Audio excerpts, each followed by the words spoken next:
Hey guys, welcome back to the Blues Lesson Series. So this is going to be the final installment of the Blues Grooves. In this one, we're going to be working around a bar chord and a little bit of muting. So it's going to be a familiar pattern that we've played before.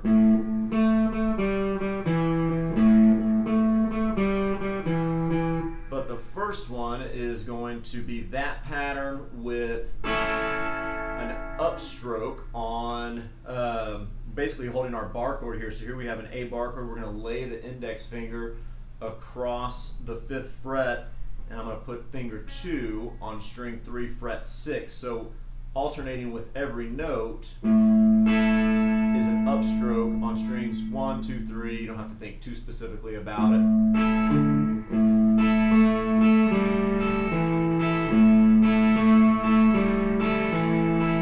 It'll be that same way for the D and the E chords.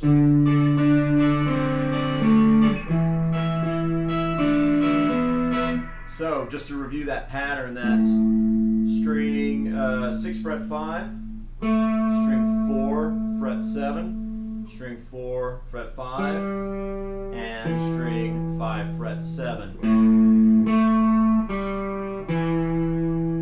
Right, let's go ahead and play that slowly. Here we go. 1 and 2 and 3 and 4 and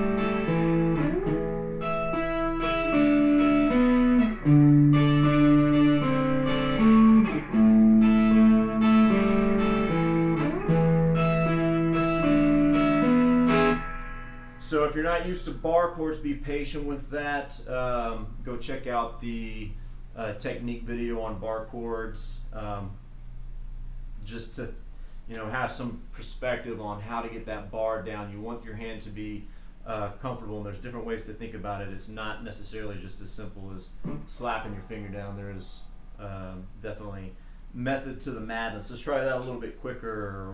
1, 2 and 3 and 4 and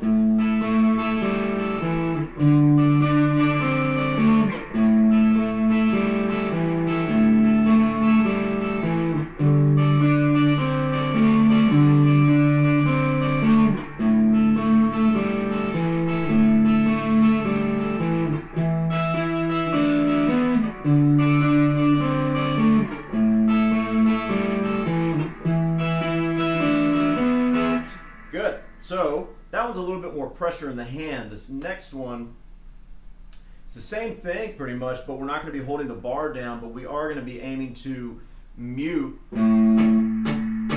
all the rest of these strings. So we're muting anything that is above, even though positionally it's below, but the note that we're playing. So we're playing string 6 fret 5, and I'm going to upstroke on all the muted strings, and I'm just always aiming for from string 1 and then up from there. Just need to make sure that that's all muted, and then I shift to that same note, strings 4 fret 7, and I'm going to have everything muted underneath that.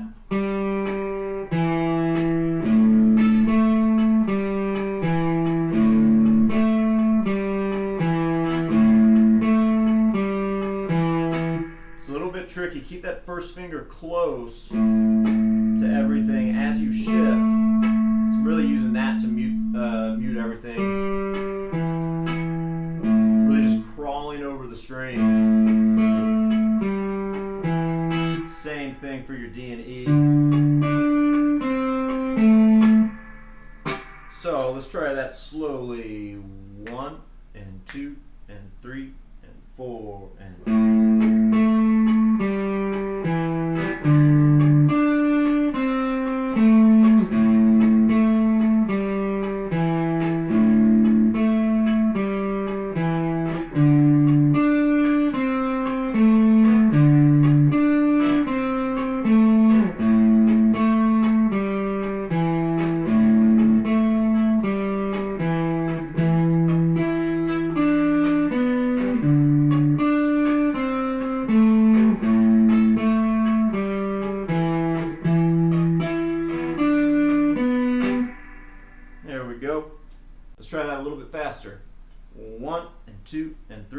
4 and.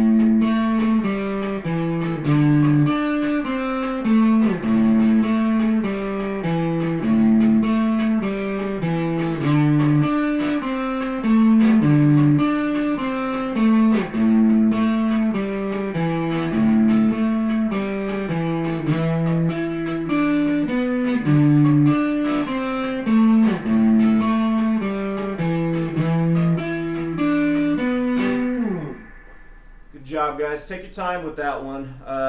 Think about how you're going to move your fingers across the strings to maintain that muted sound.